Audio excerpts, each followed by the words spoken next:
ভারতের আগ্রাসনের বিরুদ্ধে বিএনপির ৩ সহযোগী সংগঠন ছাত্রদল, যুবদল ও স্বেচ্ছাসেবক দলের ডাকা আখাউড়া অভিমুখে লং মার্চে যাচ্ছে নেতাকর্মীরা। এদিকে ঢাকা-চট্টগ্রাম মহাসড়ক নারায়ণগঞ্জ অংশে কাঁচপুর এলাকায় নারায়ণগঞ্জ জেলা ছাত্রদলের সাবেক যুগ্ম সম্পাদক মশিউর রহমান শান্তর নেতৃত্বে হাজারো নেতাকর্মী জড়ো হয়েছে। মশিউর রহমান শান্ত তিনি সকালে ঢাকা থেকে আগত নেতাকর্মীদেরকে স্বাগত জানান।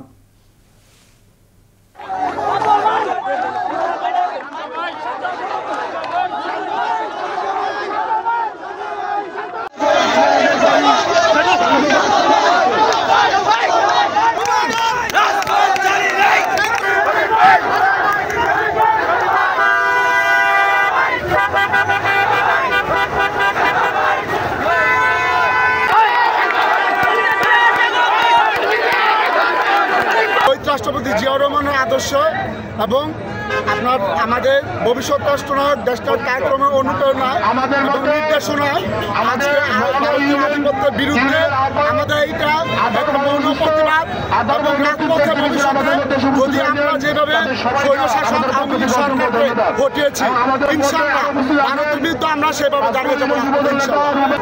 1971 সালের যুদ্ধে মানুষ যেভাবে ঝাঁপিয়ে পড়েছিল আপামর জনতা, ঠিক জুলাই আগস্টের যুদ্ধে স্বাধীনতার দ্বিতীয় যুদ্ধে বাংলার মানুষ আবারও রাজপথে নেমে এসেছে। ইনশাআল্লাহ এই দেশে আওয়ামী লীগ এবং তাদের দোষরদের কোনো জায়গা হবে না। সবাই এখন রাজপথে আপনার রক্ত দিতে শিখে গেছে।